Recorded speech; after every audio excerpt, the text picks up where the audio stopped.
Olá, alunos, tudo bem? Aqui é o professor Nério. Vamos então introduzir a disciplina ligada à quantitativa, né, que tanto vai servir para o curso de engenharia ambiental como também para a farmácia. Inicialmente, vou falar um pouquinho sobre alguns tópicos, né, da química analítica. É importante que vocês definam, entendam exatamente o que é química analítica. Lembrar que a química é dividida em várias áreas.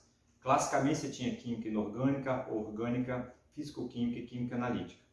A química analítica volta mais para a questão de desenvolvimento de métodos analíticos, para fazer análise de diversos tipos de amostras e também para analisar, determinar diversos constituintes nas diversas amostras, sejam ambientais, tecnológicas, industriais, solos. Quer dizer, então a química analítica é uma área que tem uma aplicação extremamente vasta, né, no universo hoje, por exemplo, na área de agricultura, de tecnologia, medicina, né, para farmácia, tá? Porque é de suma importância você conhecer o teor de constituintes, né, para os diversos interesses, né, sejam questão econômica, questão de saúde pública, questão ambiental, ok? E vocês lembram que a química analítica, classicamente, é dividida numa parte qualitativa. Você tem então métodos, técnicas qualitativas, como já fizeram isso em química analítica qualitativa, se estudar equilíbrio químico, algumas reações de Carte-Anions, né? Algumas nós poderemos fazer aqui, e a parte quantitativa.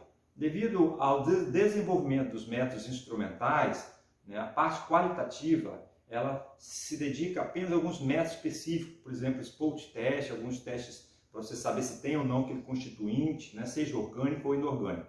Mas a grande maioria dos métodos técnicos estão voltados mais à parte quantitativa. Porque quando você faz análise quantitativa, você não só quantifica, como também automaticamente está qualificando aquela espécie ou constituinte de interesse. Tá? Então, pessoal, só para então, enfatizar, a química analítica é uma área extremamente copiosa, gigantesca e tem milhares de aplicações, né, vários tratados analíticos para diversas áreas, e é muito importante vocês conhecerem então a parte quantitativa para aplicação, né, não só na química, como outras áreas do conhecimento científico. No curso nosso aqui, vamos falar de quantitativo, nós vamos abordar, né, algumas técnicas básicas de laboratório, já que vocês ainda não tiveram oportunidade de trabalhar em laboratório, normas de segurança e vários outros parâmetros importantes, vários outros critérios importantes para você trabalhar com segurança, com qualidade dentro do laboratório de química, tá bom? Então vamos falar várias coisas nessa área, né? Vários temas como vidraria, estequiometria, limpeza de vidraria, metrologia, né? Vamos falar de balança, nós vamos fazer uma visita aqui no laboratório, para vocês terem uma ideia mais ou menos do que é um laboratório. Eu estou aqui no laboratório de Química Analítica, do Departamento de Química da UFSO, e eu coordeno esse laboratório já há bastante tempo, tá? Então eu vou ter essa oportunidade de mostrar um pouquinho, né, do dia a dia de um laboratório para vocês, tá bom? Vamos lá. Quanto à disciplina, né? Nossa disciplina, eu já mandei o plano de ensino para vocês depois com calma, então olha lá. Nós vamos abordar inicialmente então essa parte introdutória de laboratório, vamos falar um pouquinho de calibração de algumas vidrarias na próxima aula, depois nós vamos entrar em alguns métodos, né, quantitativos clássicos, começando com a gravimetria, depois volumetria de ácido base, depois volumetria de precipitação, depois volumetria de oxidação, finalmente, no caso, complexação e finalmente oxidação. Okay? Essa seria a sequência de titrimetria ou titulometria. Então, essas técnicas que eu acabei de falar são técnicas clássicas, né? Algumas delas desenvolvidas há mais de 100 anos. Tá? E essas técnicas ainda são mormentes, são usuais no dia a dia. Né? Porque são métodos muito rápidos, né? E muitos deles bastante exatos, como nós vamos discutir ao longo do semestre. Tá bom? Agora, para uma indústria, né, que precisa de agilidade, né, faz muitas análises, ou um laboratório de prestação de serviço que faz muitas análises em pouco tempo, é óbvio que você tem recursos financeiros, você vai automatizar esses métodos. Então, em vez de você fazer uma titulometria, né, uma titulação manualmente, né, que incorre em erros pessoais, né, mais lento, você faria um processo automatizado. Isso aí já é a parte de análise instrumental, que é do curso de Química, ao qual você estudaria, caso fosse químico, né, mesmo pode também pedir como disciplina eletiva, fazer isso mais à frente, né? Porque aí sim você está sendo um ápice, né, dos métodos analíticos. É o que geralmente você trabalha em congressos, né? Quando você quer fazer um paper, né, uma parte de artigo científico, geralmente você está lidando com técnicas mais avançadas de análise, tá bom? Mas é óbvio, você precisa saber o básico, né? Senão você não consegue evoluir naquela disciplina. Pessoal, então vou começar a falar um pouquinho sobre o dia de laboratório, falar um pouquinho sobre reagentes e tudo mais. Então, aqui é um laboratório de química analítica, mais voltado para a parte de análise inorgânica, né? Eu quase não faço análise orgânica, okay? Que é mais voltado para os químicos orgânicos, exemplo com técnicas cromatográficas, né? RMN, técnicas que avaliam mais a estrutura da matéria. Aqui eu avalio mais a concentração de espécies, né? Inorgânicas, algumas orgânicas, e por isso eu lido com alguns ácidos do cotidiano, né, de maior uso. Exemplo, vamos lá. Vocês sabem então que tem ácidos fracos e ácidos fortes. Só para lembrar então o aspecto lá da qualitativa, ácidos fracos são aqueles ácidos que o grau de ionização em geral é menor que 5%. A exemplo do ácido acético,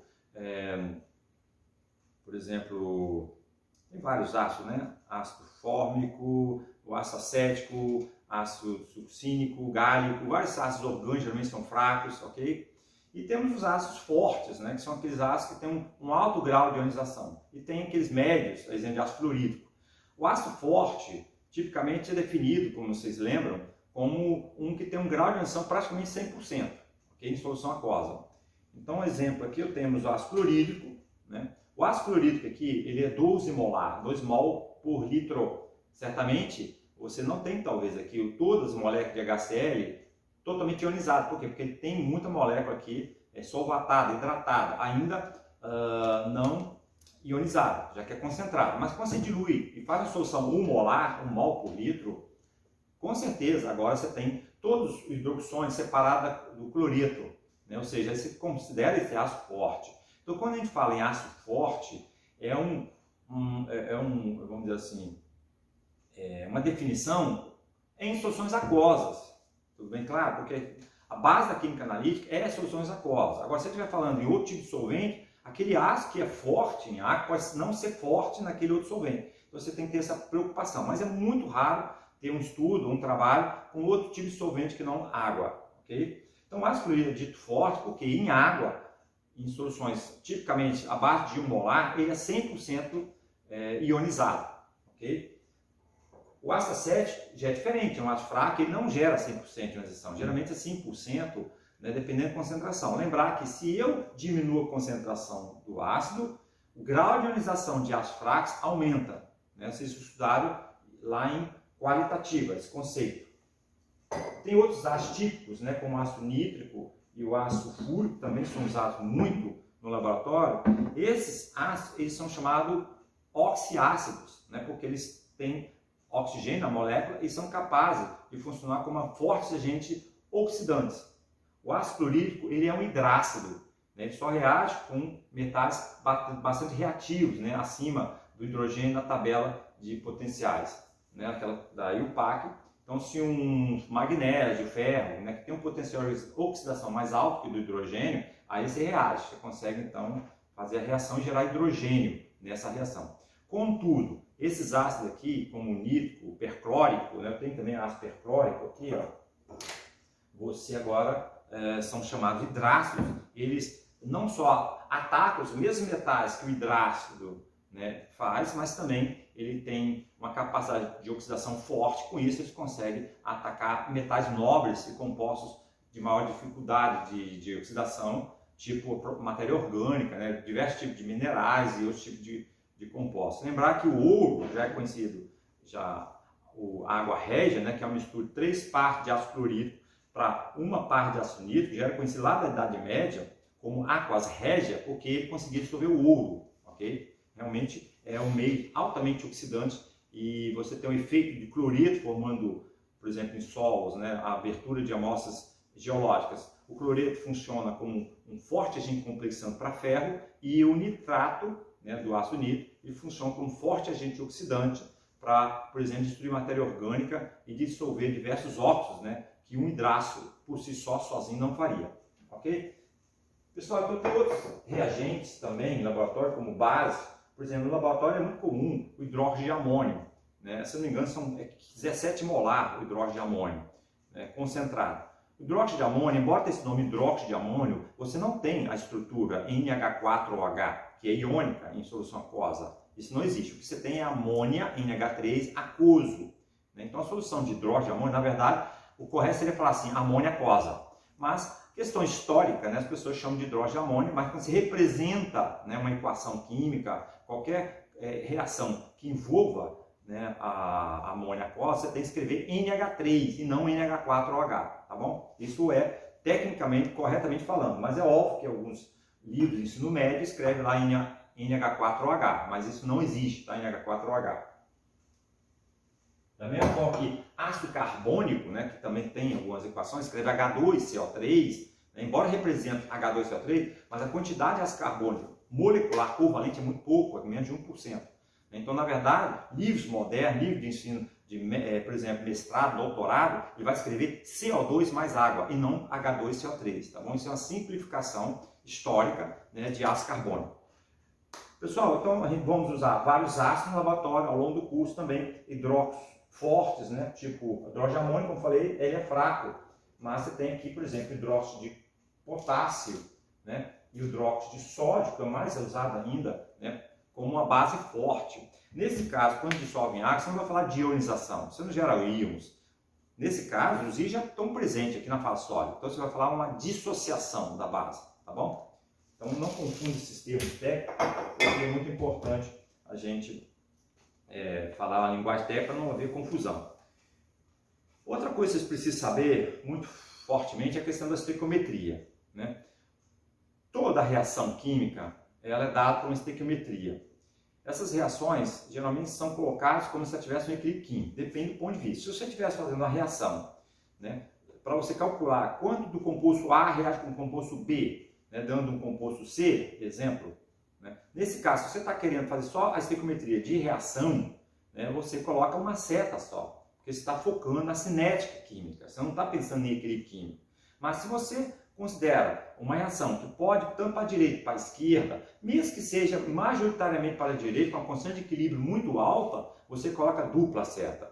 No momento que você coloca dupla seta, você está focando no equilíbrio químico, ou seja, você está agora pensando quais efeitos que afetaria o equilíbrio químico. Lembrar que alguns fatores afetam somente a cinética química, exemplo, catalisador, não atua sobre o equilíbrio químico. Mas a maioria dos fatores afeta tanto na equilíbrio quanto na cinética química. A exemplo da pressão, da temperatura, né? Por exemplo, a temperatura aumenta sempre a velocidade das reações, qualquer que seja a reação.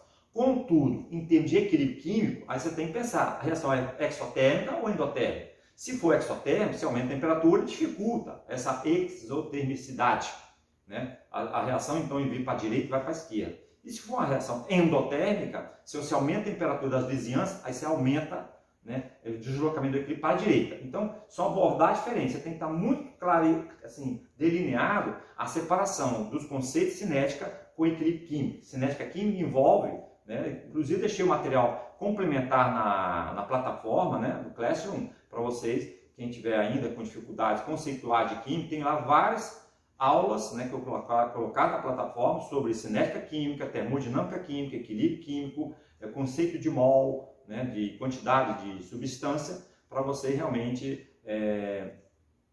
terem uma base, né, um alicerce razoável para vocês entenderem os fenômenos químicos, tá bom? Vamos continuar então? Pessoal, então a estequiometria é importante que vocês saibam fazer uma estequiometria correta, fazer o cálculo estequiométrico, tanto de reagentes e produtos. Então, lembrar que você tem, por exemplo, 2 mols de ácido clorídrico reagindo com, por exemplo, cálcio, né? Você tem, então, formação de cloreto de cálcio. A relação é 2 para 1, então você tem que lembrar que você tem 2 mols, né, do ácido para 1 mol de cálcio. Okay? Então, a relação é 2 para 1. Então é óbvio que quando você fizer a questão do balanço ali de massa, você tem que lembrar que a quantidade, o número de mols, N, né, do cloreto é o dobro do cálculo, porque na estequiometria está bem claro que é 2 para 1. Há muita confusão nisso, né? Porque as pessoas olham a estequiometria tentando fazer regra de 3, 2 está para 1, assim como isso não é correto, tá, pessoal? Não pense nunca em regra de 3, porque isso leva à confusão.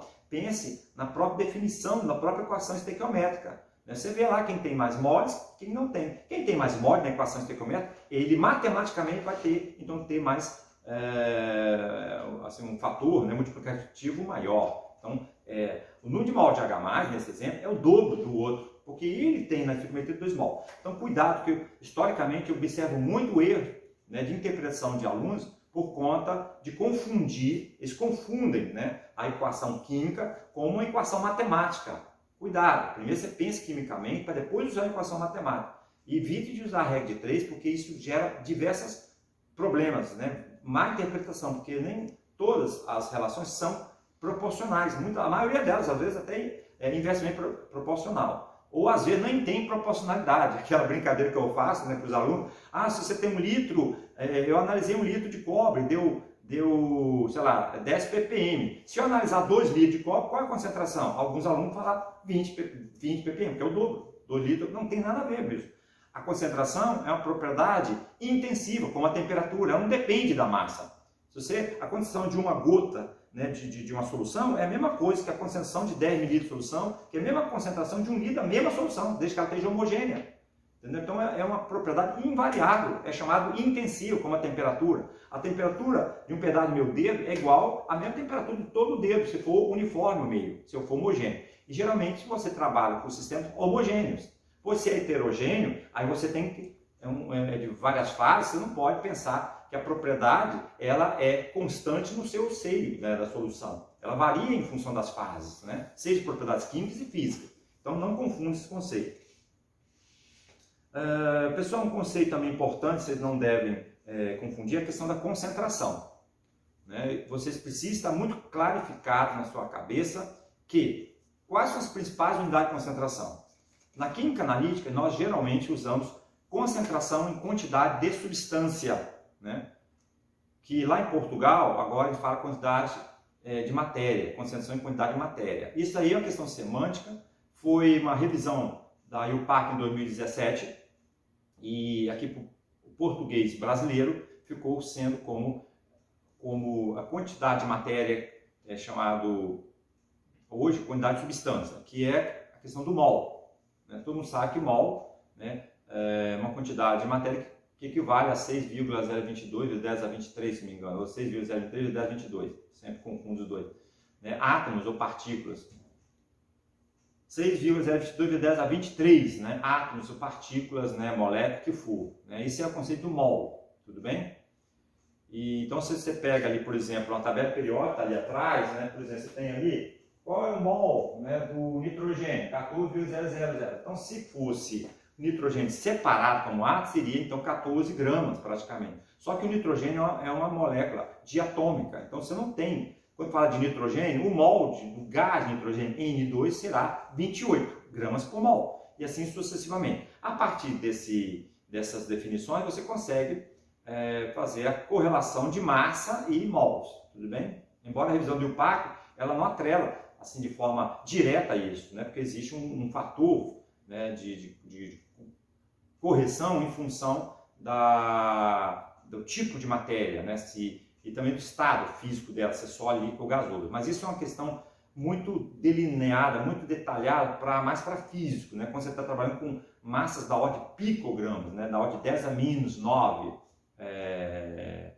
gramas, né? 10 a menos picogramas, femtogramas, que aí sim, naquele momento, existe ali a importância também da relação entre energia e matéria. Mas isso é um preciosismo na área de física, né? Principalmente pessoal de física de partículas, que não se aplica ao mundo macroscópico do mundo químico, tá bom? Então, o conceito de mol foi revisado em 2017 como uma quantidade de matéria que contém aquela quantidade de partículas que eu acabei de falar, 6,023 vezes 10 a 22 átomos. Ponto final, entendeu? A relação com massa, ela tem que ser pensada em casos específicos, que nada vai mudar para a gente. Né? Se você falar de carvão sólido, vamos pensar carvão que é mais complicado. Vamos pensar, por exemplo, se você pega lá bromo líquido, bromo gasoso ou bromo sólido, né, pode ter certeza que a quantidade de peso, né, de 1 grama de gás, bromo, 1 grama de líquido, bromo, e 1 grama de sólido, bromo, ambos contêm, né, a mesma quantidade de partículas, tá? Tudo bem? Ou seja, não há diferença do estado de agregação, né, em termos de quantidade de massa. Não há essa relação entre energia e matéria, nesse caso, que é a maioria dos casos aqui, tá bom? Isso é um detalhamento, né, que eu estou passando para vocês, né? Se alguém tiver curiosidade, vocês leiam o projeto, um livro que eu tenho, um livro show de química, que está ali, e lá eu explico em detalhes esses conceitos, né, atuais do mal. Pessoal, eu também postei, então, revisão da Química Geral, que é o capítulo 1 do livro, terceira edição, né, do show de química, que é um livro voltado mais para a população científica, né, mais fantásticas experiências, tanto adequado para o ensino médio quanto superior, para diversas áreas, né, para vocês na fisicoquímica, inorgânica e orgânica, experiências muito interessantes. E aqui, então, esse capítulo introdutório faz a revisão. Então, se alguém ainda não teve oportunidade de dar uma estudada, está assim meio não tão assim, fera, né, nesses conceitos, então teve a oportunidade de fazer essa revisão. Pessoal, então concentração, geralmente eu vou falar de concentração molar ou mol por litro no dia a dia, mas também se pode usar grama por litro, tá bom? Ou grama por grama, por exemplo, ppm é parte por milhão, miligramas por 1 quilo, né, de solução, por exemplo, 1 quilo de matéria, isso é parte por milhão, né, porque 1 quilo tem 1 milhão de miligramas, tá? Então o que significa 1 ppm? É 1 miligrama por quilo, tá bom? Ou por litro, caso a densidade for próxima, você pode usar então ppm indistintamente. Para em artigo científico, não se pode colocar a palavra ppm nem ppb para não ser dúbio, porque você tem que estar bem claro se é massa ou volume em líquido, né? Então eu prefiro falar mesmo pela unidade, se você está medindo em volume ou em massa. Então miligrama por volume, ppm em termos de miligrama por litro, não é muito correto. O ideal é falar mesmo, miligrama por litro ou miligrama por massa, para não existir essa dúvida, já que nem sempre você tem densidade igual a 1, mesmo em solução aquosa. Dependendo da concentração, a densidade varia um pouco, não é 1. Lembrar que 1 é 4,3 graus centígrados, né? Ninguém trabalha em 4,3 graus centígrados. A 25 graus centígrados, a densidade é 0,997. Por consequência, 1 kg de água, né, ele pesa 997 gramas e não 1 kg. Então, e essa densidade varia com a temperatura. Então, existem esses problemas. Nós vamos daqui a pouco falar sobre meteorologia, né? Em alguns laboratórios de certificação primária, né, são padrões, são os laboratórios de referência internacional, eles não trabalham com volume. Tudo que a gente vai falar sobre volume, isso não é do mundo deles. Eles trabalham só com massa, porque a massa é invariável a temperatura. A massa de 1 grama, ela será 1 grama qualquer que seja a temperatura. Entendeu? Desde que sua balança também esteja calibrada naquela condição de temperatura. Ponto final. Então, é uma propriedade imune a erros, vamos dizer assim, menos erros associados, já que nós temos, quando você trabalha com vidraria, esse problema da expansão do vidro, expansão da solução, que gera, então, erros, né, de tipo metrológico, né, de cálculo, incertezas no seu cálculo. Pessoal, agora vamos falar um pouquinho sobre vidrarias, né, que é o assunto, né, principalmente dessa aula, e balões e buretas e tudo mais. Vamos lá. Principais vidrarias, né, de laboratório é o balão volumétrico, que serve para conter, né, eles contêm volume. Ele não é para dispensar volume, tá bom? Esse é um balão volumétrico 500 ml, usual, de uma boa marca. Tem um menisco aqui, um traço bem fino. Tem outros tamanhos de balões, né, de 100 ml, tem de 5, 10, 25, 50, 100, 200, 250, 500 e 1000 ml, até 2000 ml. Esses são os balões volumétricos comerciais. Então, olha bem, isso aqui é para preparar a solução padrão. Você vai preparar a solução de hidroxódio aqui nesse balão? Não! Você não vai fazer isso. Você está perdendo seu tempo. Por quê? Hidroxódio não é uma solução padrão. Você tem que titular posteriormente, da mesma forma que um hidróxido de amônio, né? Inclusive ácido clorídrico, nitro, tudo isso, como você tem uma incerteza da concentração do frasco original, quando você pega um volume disso e transfere para cá, você não tem uma solução padrão. Teoricamente, você não precisa usar um balão volumétrico. Você pode até fazer para sei lá, para erramento, para ter um valor mais próximo do que você deseja, Mas entenda que você já tem um erro associado, né, de partida, porque você não tem o valor real dessa solução aqui. Então não precisa, faz aonde então a solução? Direto no Becker, não aproveita. Está bem claro? Você faz no Becker, depois você transfere para o seu frasco, faz a titulação e aí sim você vai conhecer o título correto da solução. Então para que serve balão volumétrico? Balão volumétrico serve para você fazer soluções a partir de padrões primários. Né? Sim, padrões com um peso molecular bem conhecido e tem características ideais para ser considerado padrão primário, como ele não pode ser higroscópico, ele tem que ter uma massa molecular de preferência alta, tem que ter uma boa solubilidade em água, de preferência um barato, não ser tão caro, para ser usualmente usado no laboratório. Tá? Então essas são algumas características de padrão. Ele também tem que ser estável, né, com o tempo, é óbvio, né? E essas são as características para você, então, utilizar numa balança analítica uma massa que vai gerar no final uma solução desejada, né, em termos de molar, ou então massa por volume. Aí você usa o balão volumétrico, porque você coloca a massa exata e você vai ter um volume exato. Por consequência, né, a incerteza associada à concentração será a menor possível. Tá bom? Além do balão volumétrico, nós na próxima aula vamos fazer calibração também de pipetas. Eu te pergunto, quem é mais preciso e exato? O balão volumétrico ou a pipeta? Vocês já estudaram, talvez, lá em Quali, mas com certeza é a pipeta. Por quê? Porque o volume, a área e o diâmetro do tubo que vai ter o menisco, ela é menor do que esse. Então, conclusão. Uma pequena variação, uma gota aqui, por exemplo, uma gota que dá mais ou menos 50 microlitros ou 0,05 mililitros, aqui vai gerar uma altura, um volume, que é a altura do volume, maior do que aqui. Se você pingar uma gota, você nem percebe a variação do menisco, né? Aqui não, aqui você percebe. Então, sendo assim, é muito mais sensível, ao mesmo tempo ele é mais preciso, a partir do momento que você consegue reproduzir aquela medida, aquela pipetagem de forma mais assintomática, né, mais reprodutível, no caso aqui repetitível, né? Concorda? Então com isso daqui vai ser mais preciso. Observe que você tem então um bojo para conter o volume, mas a medida é feita na parte mais fina. Aqui no balão também você tem um colo mais fino do que o bojo que contém o volume, só que ele é mais grosso do que esse. Por consequência, né, o erro relativo, o coeficiente de variação aqui é maior do que aqui. E por consequência, esses todos é melhor do que uma proveta. Uma proveta não tem realmente uma gradação tão exata, porque não foi feita para isso. Aqui eu tenho uma proveta de plástico, né, de uma boa marca, ela é utilizada mais para você transferir volumes, né, aproximados. Okay? Agora aqui não, aqui ele contém volumes mais exatos. E esse aqui mais ainda, tá bom? Então prepare soluções padrões, que nós vamos usar nesse curso, vai ser feito com pipetas de vidro ou, para menor de volume, abaixo de 10 ml, você usa pipetas volumétricas, chamadas micropipetas. Aí você tem um sistema todo mecânico, tem algumas micropipetas que custam muito caras, que são todas motorizadas, você aperta só um botão, você ajusta o volume que você quer, ok?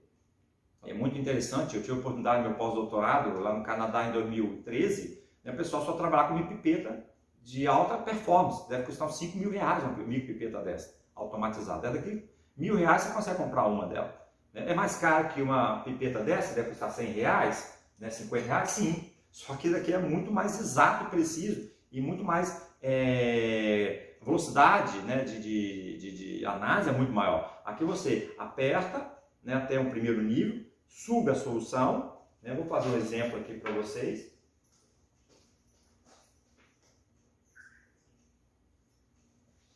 Todos os laboratórios de pesquisa usam micropipetas. Raras vezes a gente usa pipeta de vidro, né, como aquela que eu mostrei ali. Contudo, micropipetas, né, eles têm uma limitação de volume. Né? Então, no caso, se você quer 50 ml, 100 ml, aí é preferível usar isso aqui, de vidro.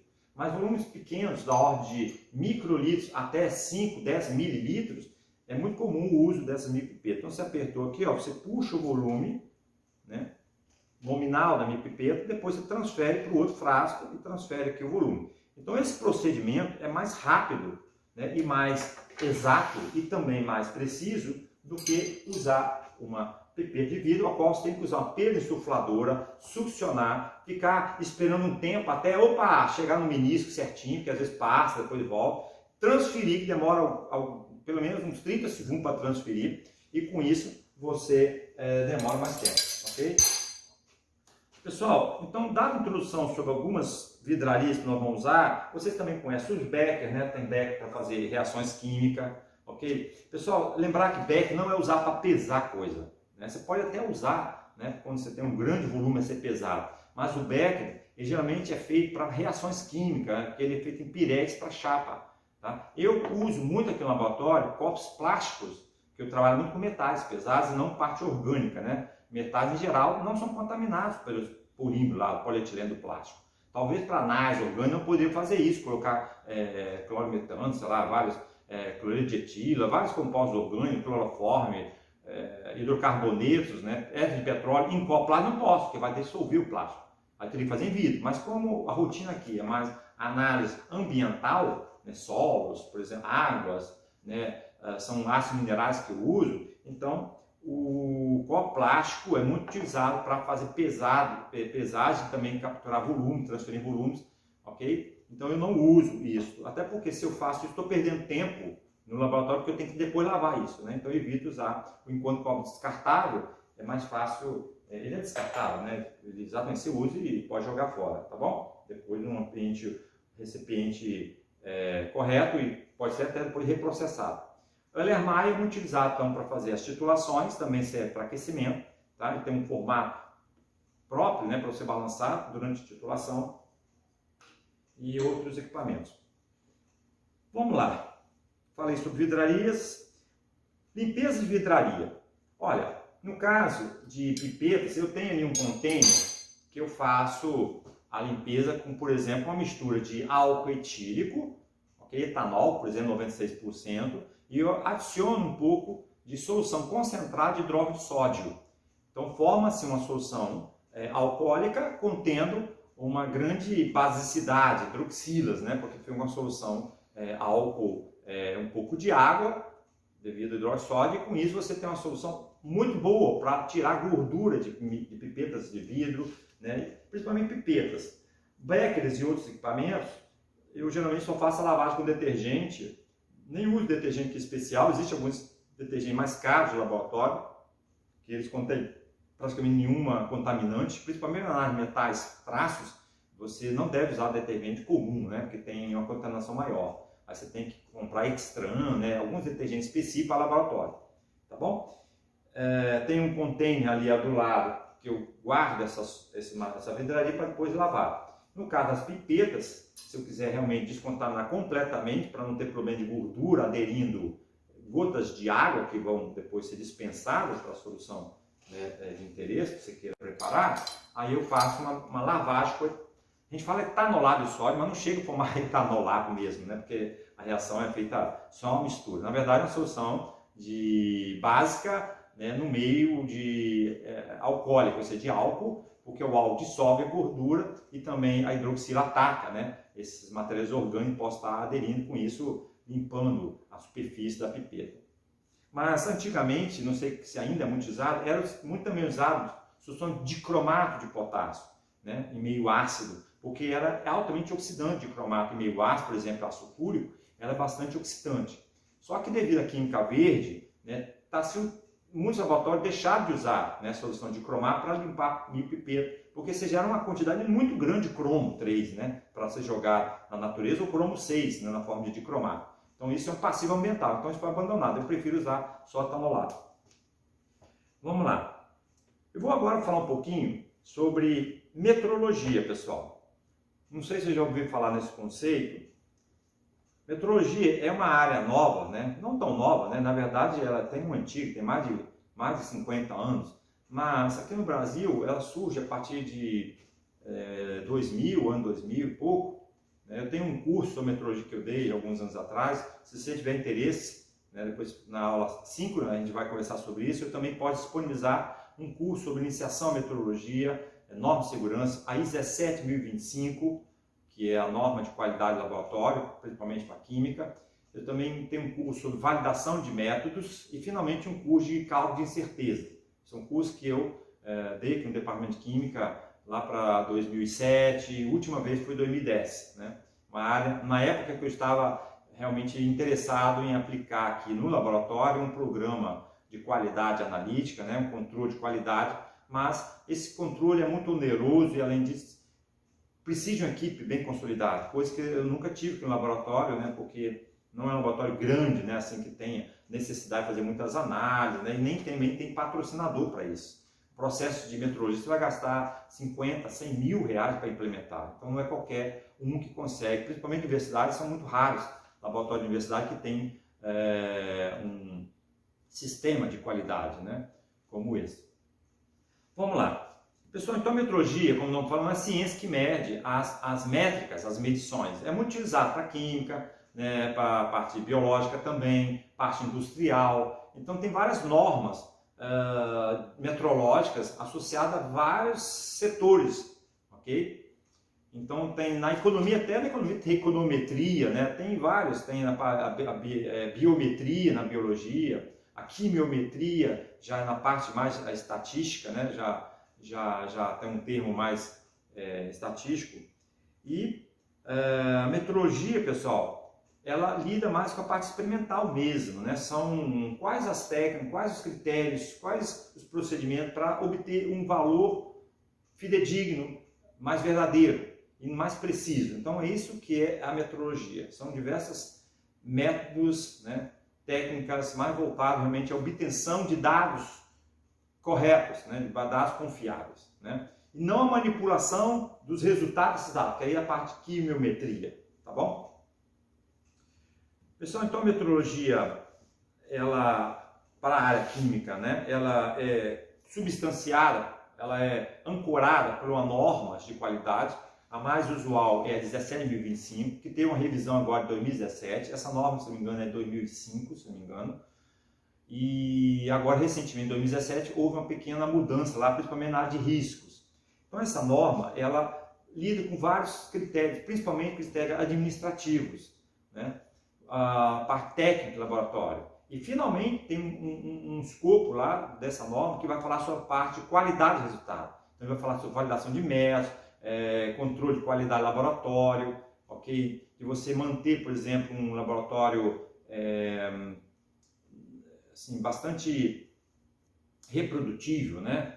Repetitivo, no sentido que não há tantas variações, tantas variabilidades que geram erros no sistema no final, incertezas. Por exemplo, você tem que ter um laboratório com temperatura controlada, né? 23 graus, mais ou menos um valor aceitável, ok? Você tem que ter uma qualidade de água adequada para um laboratório que se preze. Por exemplo, se eu quero fazer análise de metais traços, análise de PPB, é óbvio que eu tenho que ter um sistema de osmose reversa, não posso usar água destilada, né? E você tem que fazer o controle dessa água, né? Periodicamente, uma vez por semana, por exemplo, verificar se a água está correta.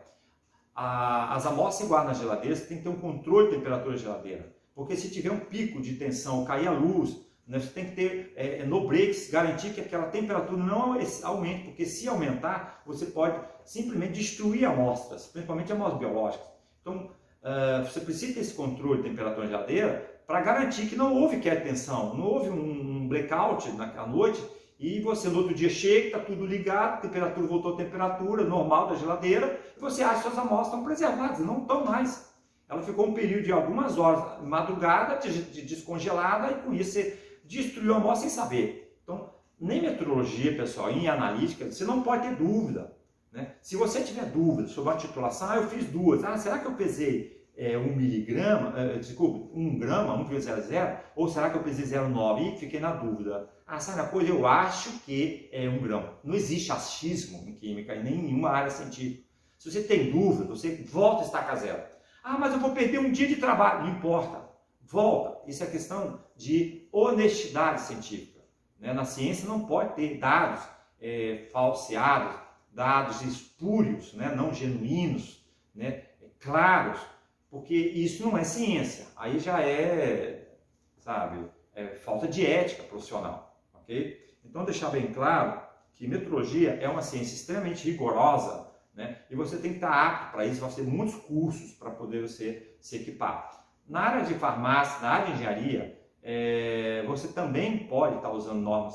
Com certeza, por exemplo, no caso da farmácia, você laboratório de manipulação, e se ele tem uma norma de segurança, se BPL, boas para laboratório, ou uma 17.025, ela passa por acreditação, né, externa, uma vez por ano, por exemplo, e também ela tem auditorias internas, né, esporadicamente, 3 meses, para garantir a qualidade daquele processo de preparação. Então, a BPL, que é uma norma mais rigorosa para alguns aspectos, né, em termos de qualidade, do que a própria ISO 17025, ela é muito aplicada na área de medicina, né, quando você lida com a vida, que é muito mais rigorosa do que outras áreas, porque está lidando com a vida. Você pode simplesmente matar uma pessoa se um certo ingrediente foi colocado num medicamento manipulado, né, que era destinado a uma outra pessoa e vai para essa pessoa. Simplesmente pode ser um veneno para essa nova pessoa. Então, muito cuidado com isso. Tem que ser muito. É questão de exame de sangue também. Tem que ter um critério de rotulagem, rastreagem muito bem correto. Imagina, o cara faz um exame e descobre que está cheio de doenças, câncer, sei lá, AIDS, e de repente foi uma amostra errada, não é dele, de outro paciente. O cara simplesmente pode até no outro dia já se suicidou. Quer dizer, é muito complicado, pessoal. Olha o processo que o laboratório vai receber se tiver um dado errado, se mandar para uma pessoa, ou um outro laboratório, ou uma instituição. Isso é muito sério, perde o emprego, perde o CRM, perde todo o seu credenciamento enquanto profissional. Então, BPL acaba muito mais rigoroso para algumas aspectos do que a própria ISO 17025. Se você tem emite um laudo para uma grande aciaria, um teor lá de ferro, né? E você deveria ser, por exemplo, teor de ferro na liga 99,3%, ok? Mas isso daí já é crítico para a venda. E na verdade o teor verdadeiro é 99,9%. Aí você vai falar, mas eu errei de 0,7%. Não, você errou de muito. Esse erro de 0,7%, né, 0,6%, pode te render simplesmente uma multa de, por exemplo, 100 milhões de dólares. Vai depender do valor, né, da negociação. Se aquilo está sendo vendido por 10 bilhões de dólares para uma carga para um país, se você faz uma besteira dessa, de um erro de 0,6%, você pode simplesmente fechar a sua empresa e ser preso. Por causa de um erro de 0,1%, então vai depender do nível de rigor.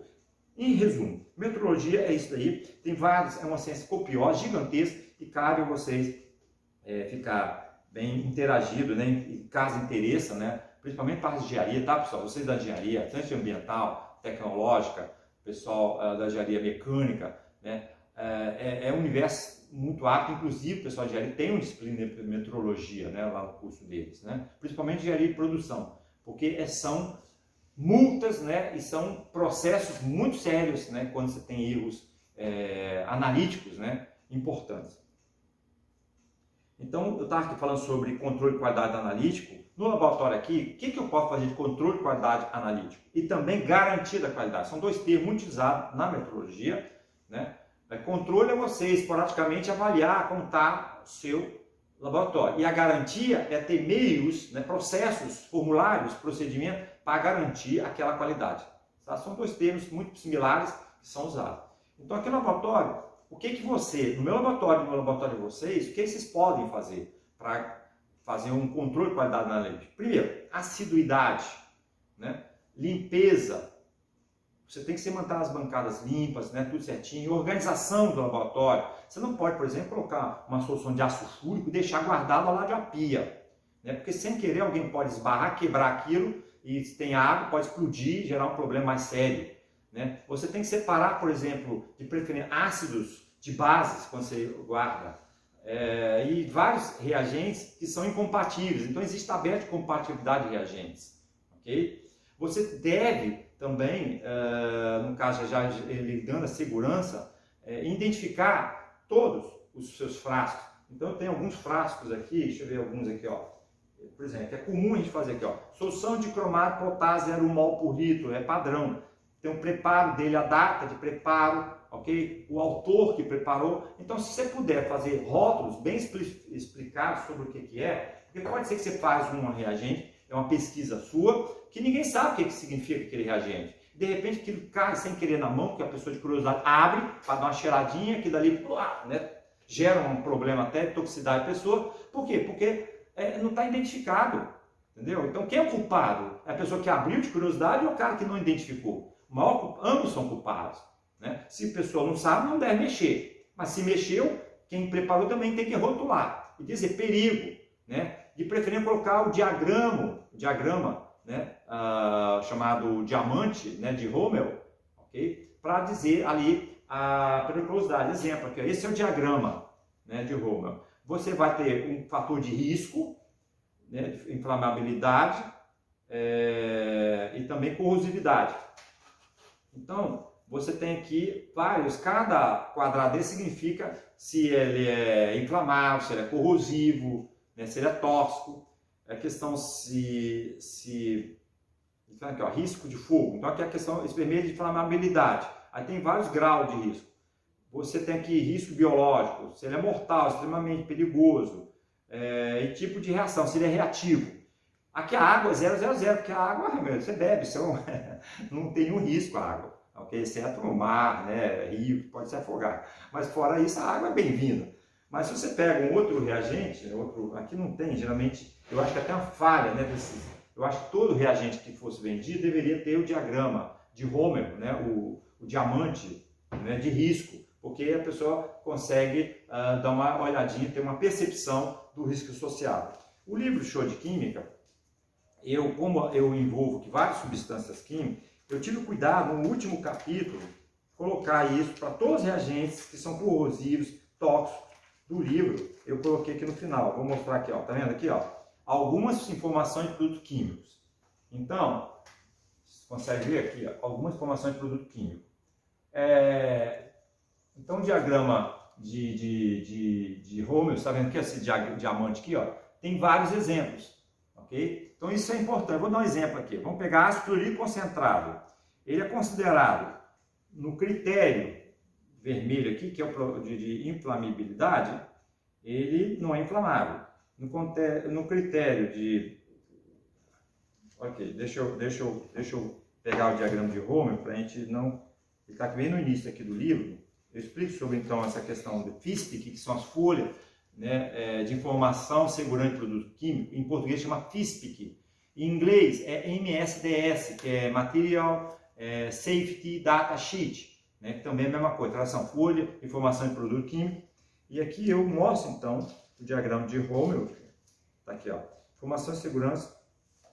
Então aqui, ó, o azul é risco à saúde, o vermelho inflamabilidade, e o amarelo reatividade, e o branco, né, o incolor, o branco é riscos específicos. Então o ácido clorídrico, ele tem nível 3 de riscos à saúde, ok? 3, ok? Ele é tóxico, né, pode queimar a pele, não sei o que. O 0 é inflamabilidade, ele não é inflamável. E reatividade está colocada aqui como 0, né, tá estranho, deveria ser, eu acho que deveria ter um valor mais alto para reatividade. E risco específico, ok? Então, não precisa entrar aqui em detalhes, mas depois, né, esse livro tem na biblioteca alguns exemplares que eu doei há muito tempo atrás, ok? Mas é importante, vou dar um exemplo, que um bem barato, pegar mercúrio aqui, um cara que sabidamente tóxico, né? Mercúrio, mercúrio, será que não tem mercúrio? Enxofre, formaldeído, hidróxido, mercúrio metálico. Ele tem bastante toxicidade, tem bastante, também reatividade, nível baixo, e inflamabilidade também 0. Deixa eu ver um que tem ruim de tudo. Deixa eu ver aqui. Formaldeído, ele tem o nível 3, né, são gradações, né, de toxicidade, tem o nível 2 de reatividade, nível 2 de inflamabilidade, tá bom? Então, pessoal, é importante que vocês conheçam um pouquinho sobre os reagentes químicos que vocês vão lidar. Né? Caso vocês tenham alguma dúvida, vocês busquem na internet ou num paper para você entender um pouquinho. Você não pode ir para o laboratório sem ter noção do que você está mexendo, exatamente para você não gerar insegurança a si mesmo e aos outros, tá bom? Eu vou falar um pouquinho agora sobre padrões, né, dentro dessa questão aí de laboratório, sobre padrões primários, né, que a gente vai usar nas próximas aulas para, por exemplo, fazer titulações. Você tem que ter uma solução conhecida, que a partir dela você calcula a concentração, você titula, né, reage com a sua substância desconhecida, e a partir da estequiometria você sabe, então, quanto de moles tem naquela substância desconhecida. Mas para isso você tem que ter uma referência. Sua referência é o quê? É o padrão primário. Então eu tenho aqui um dessecador. Eu tenho vários padrões primários de uso comum no laboratório, tá bom? Então o dessecador é essa peça de vidro bem grosso para suportar pressão, porque muitas vezes você faz vácuo por exemplo, uma bomba de vácuo como essa aqui, né? Você então vai ligar a bomba de vácuo e você coloca aqui um trap, né? Tipo um frasco para poder, caso não tenha refluxo de líquido, caso você esteja, por exemplo, tirando a pressão de um sistema líquido. Então, para evitar refluxo, você coloca um trap, né? Uma armadilha para a água entrar na armadilha e não na bomba, não estragar lá a parte mecânica da bomba. Então, todo secador ele tem um sílica gel, um agente aqui, né, secante aqui embaixo, pode ser cloreto de cálcio, pode ser ácido fúrico, né, pode ser perclorato de magnésio, tem vários, óxido de fósforo, tem vários agentes dessecantes. Mas o mais usado, barato no laboratório é a sílica gel, né, que é uma sílica muito porosa e ela geralmente é azulada porque ela é impregnada com cloreto de cobalto. Né? Então, o cloreto de cobalto tem a propriedade, deixa eu ver aqui, ó, tem um famoso galinho de chuva, né, que é o galinho português, né, que era utilizado antigamente cloreto de cobalto. Se está quente, fica azul. Se está úmido, fica róseo. Né? Porque o cobalto tem essa propriedade, né? Quando se aquece, desidrata, forma um complexo tetraédrico de tetracloreto de cobalto e que fica azul. Quando ele fica úmido, a água complexa, né, ao cobalto, formando um complexo hexaco-cobalto, que aí fica róseo. Então essa propriedade cobalto inserida a sílica gel permite que você controle, né, se está bom a sílica ou não. Se está azul, que está boa. Se está ficando assim, rosada, já está na hora de dessecar novamente. Você coloca na estufa, né, e desseca durante horas até voltar a perder toda essa umidade absorvida. Ok? Nesse dessecador eu coloquei o higrômetro digital, porque eu monitoro melhor. Por exemplo, aqui está com 25% de umidade relativa do ar, com sílica gel. Só para curiosidade, às vezes zonas lá do centro-oeste, Brasília, às vezes chega a 10% de umidade relativa do ar. Imagina se aqui nesse secador você tem 25%, né, com uma sílica tentando extrair toda a umidade interna, imagina num ambiente desse, é complicado viver, né? Ok, você tem que aliviar a pressão, ó o barulho, alivia a pressão, agora você segura firmemente e abre.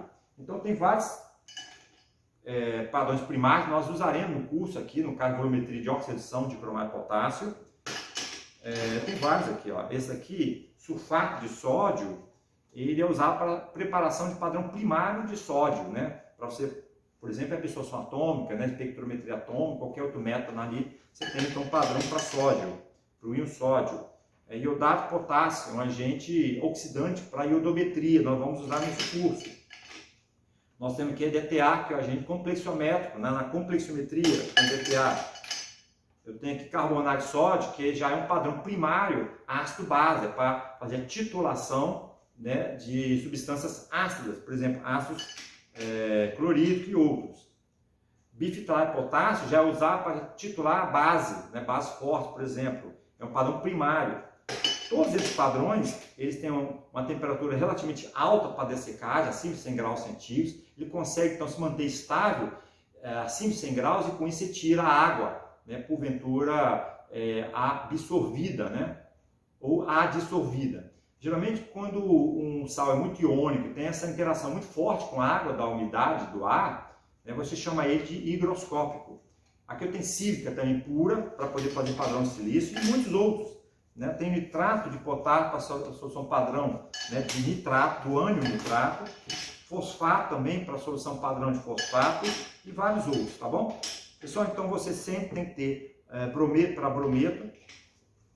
Então você tem que ter sempre um dessecador com soluções primárias, né, para fazer soluções.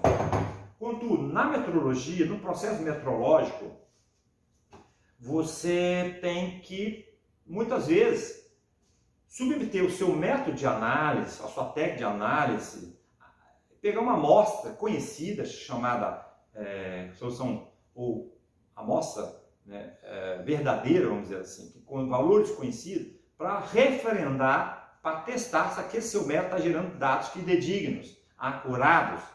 Acurácia é um termo em inglês, accuracy, que envolve tanto o fator de precisão quanto de exatidão. É como se combinar essas certezas, né, absolutas lá da exatidão, são chamados erros, e as incertezas da precisão. Erros em inglês é bias. E as incertezas, né, que é o coeficiente de variação, as incertezas da precisão, que pode ser para mais e para menos. Lembrar que a exatidão ou é para mais ou é para menos. Então tem um erro sistemático. Lá na precisão você tem erros aleatórios, se chama desvios. Então aqui na precisão você fala de desvio. Na exatidão você fala de erro, você não fala de desvio. Você combina tudo isso e você chama de incerteza expandida, ok? Então, na incerteza expandida, que é dada em alguns certificados, eu trouxe aqui alguns certificados, aqui ó. Isso aqui são certificados, por exemplo, de vidraria. Então, quem emite certificados são empresas pagas, idôneas, que são acreditadas por Inmetro, por exemplo, ou por uma rede de calibração estadual, tem várias, rede Capixaba Metrologia, a rede paulista lá do estado de São Paulo, do Rio Grande do Sul, sendo que algumas redes têm credenciamento por órgão maior, que é o Inmetro, para poder atuar como empresa de calibração. Então, quando eu tenho uma vidraria calibrada, é porque eu paguei caro por ela. Geralmente é 3, 4, 5 vezes mais caro que uma vidraria comum, para simplesmente ter esse certificado, que ele te dá a sua incerteza associada, expandida. Tá? Envolve vários tipos de erros associados à medição daquele dado. Seja de temperatura, né, erros de repetitividade, erros de reprodutibilidade. Tá? Com o tempo eu vou explicar um pouquinho mais sobre a metrologia, caso vocês tenham interesse. Ok, pessoal, então a partir de agora a gente vai falar sobre CRM e mostrar um pouquinho o laboratório, também falar um pouquinho sobre balança, tá bom? E finalmente falar sobre nossa segurança. Então primeiro eu vou falar sobre padrões primários, já falei, alguns básicos para titulometria, e existe chamado o CRM, são em inglês Certified Reference Material, são os materiais de referência certificados. Esses materiais, eles são produzidos por órgãos internacionais. Tem de vários, tem de tecidos, tem de sedimento, tem de metais, tem de gás, tem de rocha, tem vários tipos de amostras que eles submetem a diversos laboratórios, maiores laboratórios mundiais de excelência. Aí eles fazem cada um sua análise em métodos diferentes no próprio laboratório, várias técnicas diferentes, métodos diferentes, e com isso tem um valor médio, tem depois uma parte estatística, né? Alguém faz todo um trabalho estatístico para gerar um valor médio, é como se fosse a média das médias. E naquele processo estatístico se estabelece critérios, né, com um certo nível de confiança, 95% de confiança, e se define o intervalo de confiança da aceitação para aquele resultado, ok? Então vão ter laboratórios que vão estar fora, né, do que se espera aceitável, e a maioria dos laboratórios com certeza vão estar dentro. Esse valor então é chamado material de referência certificado. Então existe um certificado também, vou abrir aqui, ó. Opa, tá duro aí, tem um tempão que ninguém abre. E aqui eu vou aliviar a pressão. Já fez realmente tem um bom tempo que ninguém abriu, tá? Não é para abrir não. Caramba, grudou. Vou colocar uma graxa aqui violenta. Ela praticamente colou essa graxa. Só falta ter colocado quase silicone em vez de graxa silicone, né? Não, mas tudo bem, pessoal. Aqui tem vários materiais de referência, ok? Aqui tem material de referências do NRC, que é National Research Council, que é um órgão máximo no Canadá, que faz vários materiais de referência, tem milhares, até uma boa quantidade, não sei se chega a 1000, mas deve ter uma boa quantidade. E o mais importante é o NIST, né? National Institute of Standard, como que é NIST? Technology, é o Instituto de Tecnologia Americano de Padronização, tá bom? É o NIST. O NIST tem milhares de padrões. Lembrar que os padrões diferentes não são baratos, são importados, geralmente custam $300, 50 gramas, tem uns que são $1000, 300 gramas, 50 gramas, depende do material. Tá? Então, pessoal, tanto materiais primários quanto de referência certificados são necessários ao laboratório para a garantia da qualidade e gerar dados fidedignos. Pessoal, é isso aí, eu falei de tudo, só vou falar um pouquinho sobre nossa segurança antes de fazer um zoom aqui no laboratório. A nossa segurança está na apostila, depois vocês dão uma olhadinha na apostila, é só ler o texto. mas tem alguns critérios que você não deve esquecer, embora vocês não estão tendo essa aula presencial, mas eu preciso estar falando, né, sobre esse assunto, já que é dentro do programa, né, da disciplina.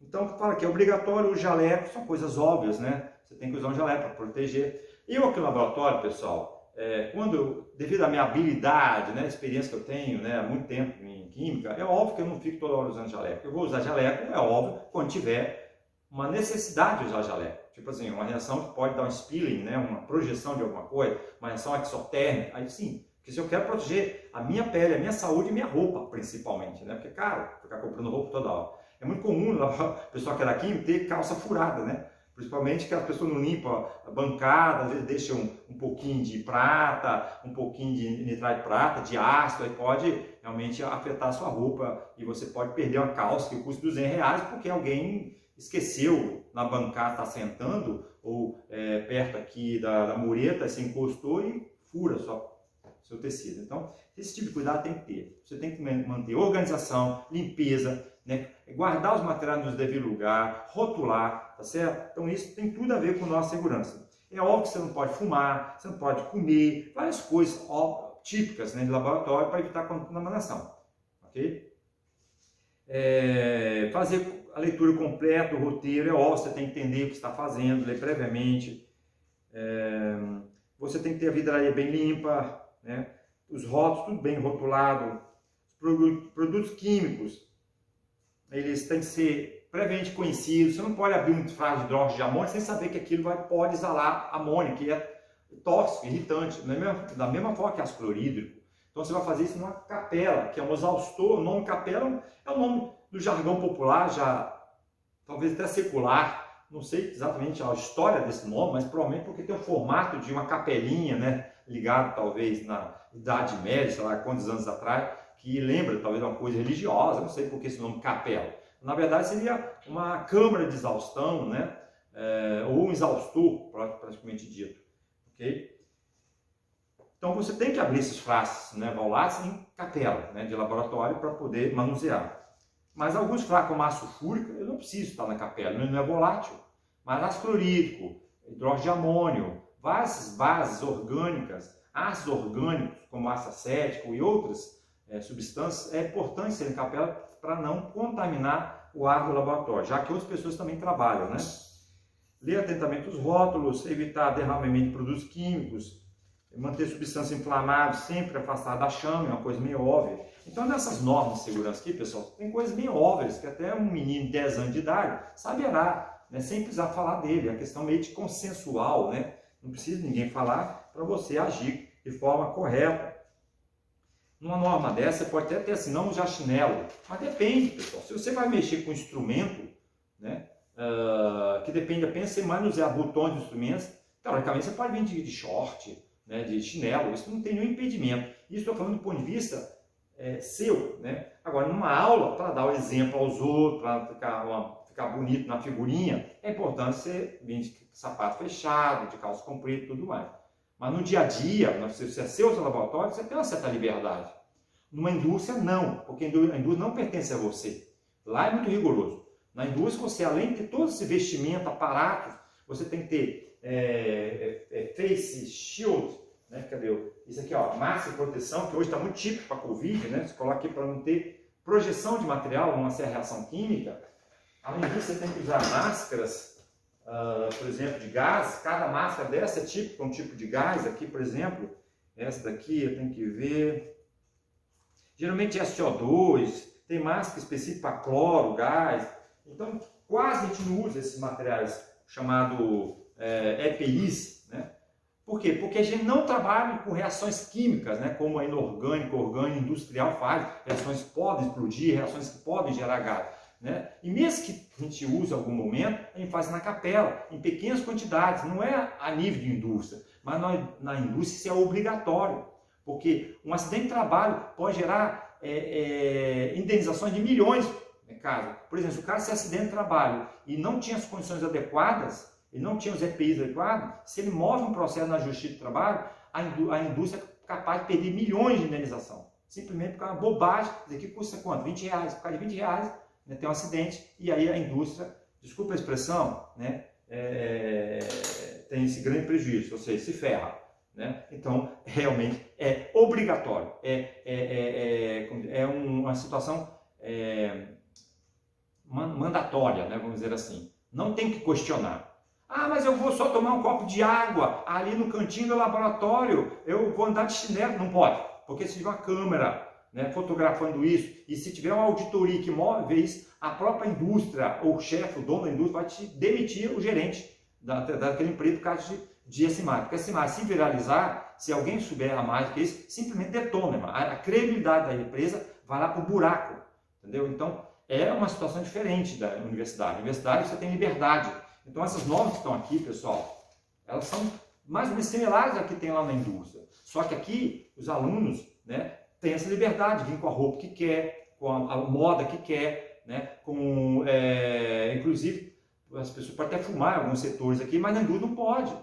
Tem certas indústrias que não pode. Entrou na indústria, não pode fumar, acabou. Ah, mas não existe cantinho para fumo. Porque simplesmente se considera que isso vai gerar problemas para a saúde do empregado. Inclusive tem indústria hoje que nem admite mais pessoas que fumam, fumantes.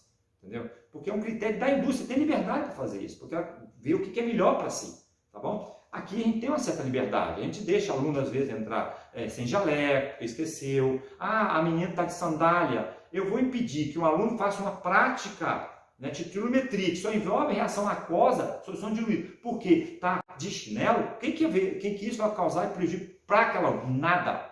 Então eu sou uma pessoa, eu, Onélio, não estou falando pelos outros professores. Eu, Onélio, eu sou uma pessoa muito pragmática, eu sou muito racional. Eu não venho com essas questões de modismo. Na indústria eu entendo que é necessário, porque a questão da imagem, né, que pode pesar muito. Aqui em laboratório isso não é tão rigoroso, porque nós não estamos fazendo soluções nem reações perigosas. Nós estamos fazendo diluição, reações de soluções diluídas, tá bom? Que é mais ou menos para titulometria. Tá? Inclusive na experimental, não há necessidade de você vir todo com aparato, com face shield, com máscara de gás, para você trabalhar no instrumento, por exemplo, pH, para medir um pH. Então tem que ter o bom senso, tá bom? Então aqui a gente tem bom senso do que é necessário ou não. Mas vocês leem então isso, né? E na medida possível tenha noção que você tem que se adaptar ao seu ambiente. Né? Se o seu chefe é extremamente rigoroso, o seu laboratório pede extremo rigor, então cumpra, não questione. É igual a metrologia. Se você for fazer um método metrológico, você tem que seguir todas as linhas, as vírgulas, você não pode. Você fala lá, 10 ml de água, você vai colocar 10 ml de água. Aqui eu vou mostrar para o aluno que 10 ml de água ou 20 ou 30 ml de água na titulação, nada muda. Eu tenho esse conhecimento científico. Nada vai mudar 10, 30 ml. Então, está lá o aluno no método, coloca um pouco de água no Erlenmeyer para titular. Aí o aluno não tem noção metrológica, professor, quantos mililitros de água? Aí fala assim, eu prefiro o que você quiser, faça de bom senso, que ainda tem uma viragem. É óbvio que você pegar um Erlenmeyer de 25, um pouquinho de 10 mililitros titular, e colocar 1 litro de água, você não vai ver mais nada, né? Vai ter cor nenhuma, né? Que diluiu tudo, né? O indicador vai ter uma cor tão fraca que você não vai conseguir ver nada. Além disso, vai ser difícil cineticamente reagir. Aí é o bom senso. Mas, professor, eu preciso saber, professor. Né? Eu não sei. Meu filho, se você colocou 10 ml de amostra, você precisa ter um volume de visualização para você, o olho perceber. Cadê um Erlenmeyer aqui? Ó. Se o Erlenmeyer é 50 ml, olha, fecha ele com 50. Se você colocou 10 ml de amostra, joga água. Você não precisa medir. Coloca aqui 30, 40. Deu volume. Vai dar a virar, tranquilo, tá bom. Vai variar se você colocou 10, 20 ou 30? Não. Porque a reação ela é em termos de quantidade de matéria, ela não é em relação à concentração. Se você tem um mol reagindo com um mol, né? Um mol reagindo com um mol, não importa se ele está em 20 ml ou 30, você está entendendo? Agora, na metrologia, isso tem diferença sim. Pode não ter cientificamente, mas não é permitido você mudar a norma na metrologia. Você está dizendo 10 ml, vai colocar 10 ml, ponto final. Não questione. Porque se o auditor souber, externo, para fazer a sua avaliação, souber que você mudou o volume, ele vai te dar canetada. Ele vai te falar, querendo, não conformidade. Ah, você vai discutir com o auditor, o analista, né, o avaliador externo? Não tem que discutir, porque se discutir é mais canetada, tá bom? Então é essa a questão. Então, cada tipo de laboratório tem as suas normas, suas condutas que tem que se adequar a elas. Pessoal, então com isso, eu dei uma visão bem ampla, né? Falei sobre o livro, falei sobre nossa segurança E agora, finalmente, eu vou dar uma rodada aqui no laboratório, falar um pouco de balança, né? E vocês vão conhecer um pouquinho mais sobre o laboratório e os instrumentos, ok? Nós já estamos aqui falando 1h10, mais 1 ou 2 minutos a gente finaliza, tá bom? E lembrar então que na aula próxima dessa semana, vocês terão que assistir essa aula previamente e depois vai discutir aspectos dessa aula de forma teórica para complementar essa parte experimental, tá bom? Então vamos lá para a balança.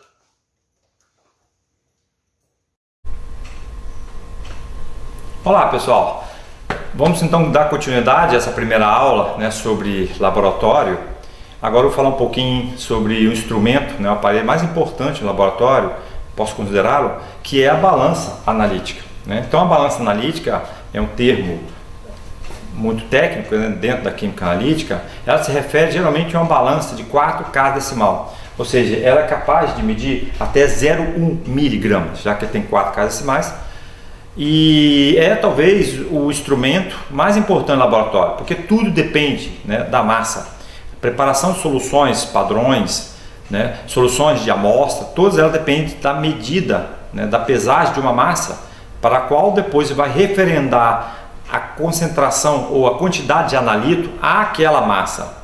E se você dilui essa massa para um volume, também vai se referendar ao volume, tá? Então a massa é a base, né, da química. Porque a partir da massa você sabe quantidades mols associado àquela substância, aquele componente, aquele analito. Analito é um termo então, que a gente usa na analítica, é a espécie sobre análise, tá bom? Também às vezes pode usar componente, né, ou substância, mas analito é um termo mais amplo. Então, a balança analítica, ela tem um ambiente limpo. Então, muitos anos atrás, eu acho uns 7 anos atrás, eu construí essa capela para evitar poeira sobre a balança e também interferência de ar-condicionado, porque às vezes você liga o ar-condicionado, tem fluxo de ar aqui que dificulta a estabilização da balança.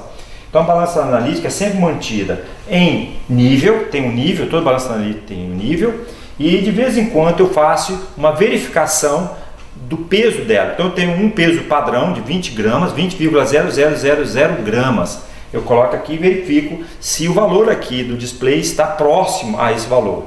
As balanças analíticas modernas, elas não te permitem mais forçar a medida aqui no display em relação, forçar que o valor seja igual àquele peso de referência. Isso não é mais possível, né? Então o que nós fazemos é apenas uma ajuste ou uma verificação, né? Na verdade é uma verificação. Você verifica o quanto sua balança ela está próxima ou exata em relação ao valor de um peso padrão. Se tiver alguma variação, pessoal, essa variação ela tem que ser computada, né, ou ser de conhecimento para suas análises. Agora, se você quer realmente garantir que sua balança está exata, né, que ela está medindo coisas corretas, você tem que contratar uma empresa externa e aí sim ela tem credenciamento, ela é acreditada, né, por um órgão superior, por exemplo, o INMET, para poder fazer a calibração só na balança. E essa empresa vai te dar um certificado de calibração e vai falar qual é a incerteza associada à sua balança. Tá bom? Mas você não pode fazer isso. Hoje em dia as balanças são vendidas e não é de competência do analista de laboratório fazer isso, e sim uma empresa. Tá bem claro isso? Então, geralmente as balanças têm um erro da ordem de 1 miligrama, ou menos que isso, né? 1 ou 2 miligramas no máximo, mas isso é muito pequeno em relação às massas que geralmente pesa, que é máximo de 1 grama, ou 500, 200 miligramas. Então, geralmente, devido à balança, tem um erro associado menor que 0,1%, que é um erro realmente pequeno. Se você comparar com o método, tem vários outros tipos de erros, que pode chegar até 5% somatório dessas incertezas. Essa balança aqui é uma balança que pesa até 3 quilos, né? Ela tem 2 casas decimal. Então aqui você vai usar essa balança para amostras maiores, que não precisa tanta exatidão e nem precisão, tá bom? Essa balança é intermediária, ela tem 50 gramas, ela tem também vamos dizer assim, um recipiente aqui para proteger de vento, né? E de variações da medida, tá bom? Então é isso aí a relação à balança. Agora nós vamos conhecer outras partes aqui do laboratório, né, para vocês entenderem um pouquinho mais, né, a infraestrutura de um laboratório de química analítica.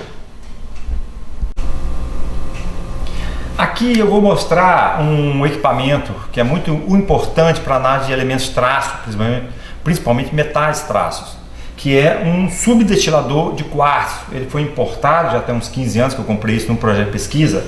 Aqui eu tenho então esse equipamento que veio da Índia na época, mas hoje tem várias empresas que fornecem subdestilador de quartzo. Esse cara aqui é todo de quartzo. Eu coloco aqui o aço, por exemplo, nítrico, o aço clorídrico, e aqui eu tenho uma resistência, tudo em quartzo, né, que aquece o sistema. E nesse tubo aqui é um dedo frio, então entra água e sai água. Ele resfria então o sistema. A resistência aquece o ácido que está aqui dentro, ok? Você pode usar até para purificar a água se você quiser. Pode ser também para solventes orgânicos. Então são materiais voláteis, lógico, materiais voláteis. É possível também purificar sulfúrico? Sim, mas você tem que colocar alta potência no equipamento para atingir, né, a evaporação. O ponto de fusão do aço fúrico, se não me engano, é 360 e poucos graus centígrados, mas não é típico. Eu não faço purificação de aço fúrico, até porque eu não uso muito aço fúrico como reagente de digestão. Nesse caso, coloquei ácido clorídrico nítrico, você aquece, por evaporação, você tem então a volatilização desse material, do líquido, ele condensa no dedo frio e pinga aqui no frasco coletor. Aqui geralmente coloca então um frasco e aí obtém, no caso, ácido clorídrico ou nítrico subdestilado. Por que a palavra subdestilado? Porque eu não fiz ebulição, eu estou trabalhando com a temperatura bem abaixo da temperatura de ebulição. Pois quando você faz a ebulição, muitas gotículas vão junto para a fase vapor e com isso contamina a sua destilado. Aqui não, como é bem lento o processo, são coisas de 1 mililitro, é uma gota por minuto. Você demora 2 dias para destilar 100 mililitros, né, 200 mililitros. Então é um processo tão lento que você consegue ter uma boa eficiente separação da fase líquida dos seus contaminantes, tá bom?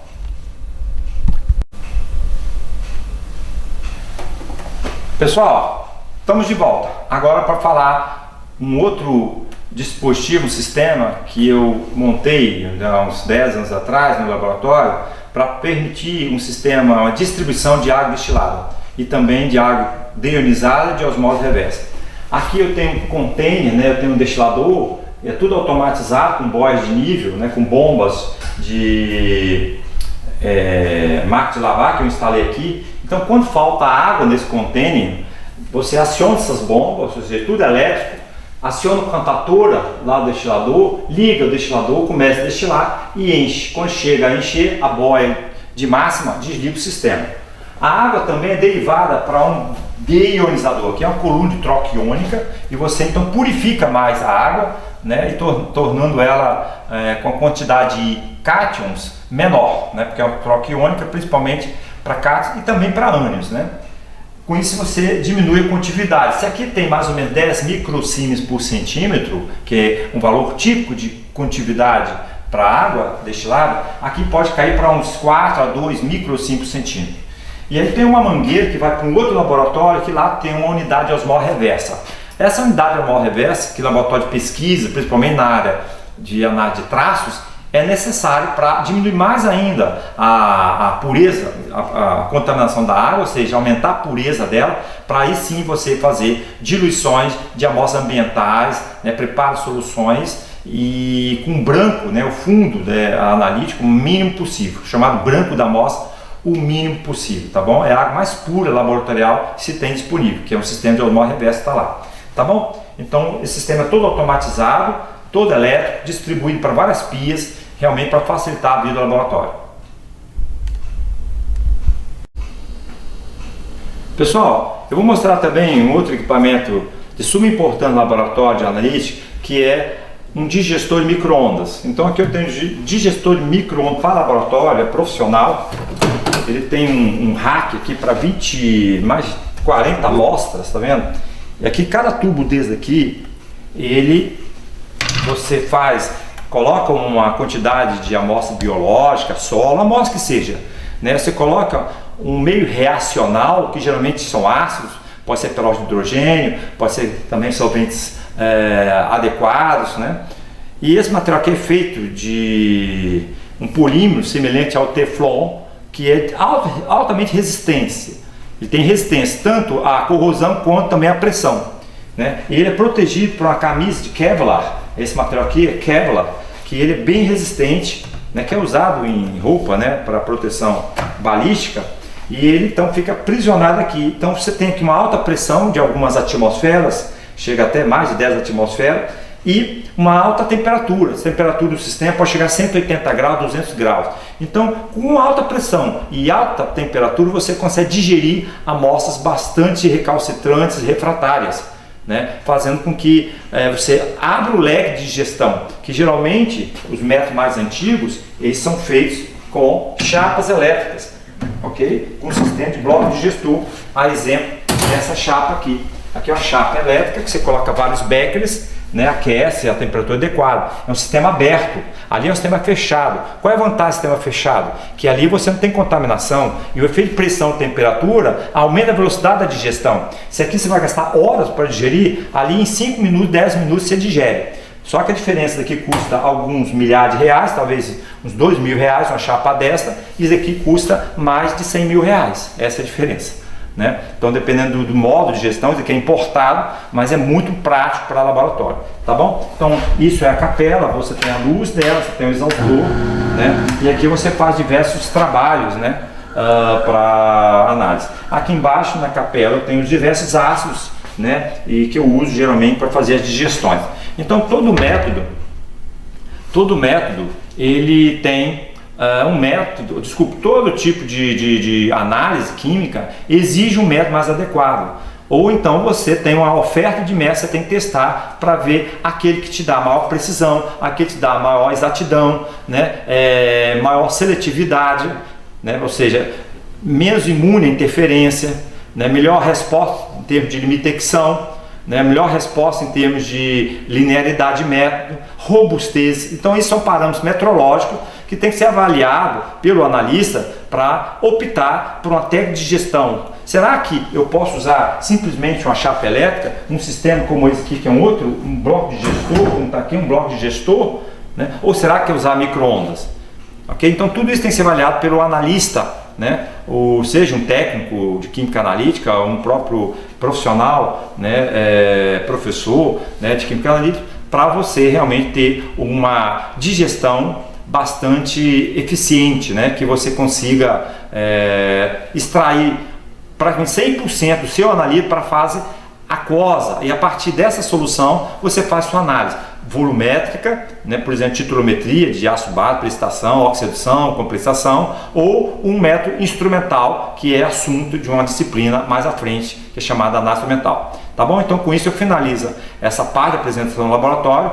Foi um pouco extensiva, mas bastante ampla, para dar uma visão, né, da química analítica no contexto atual. Obrigado, tchau.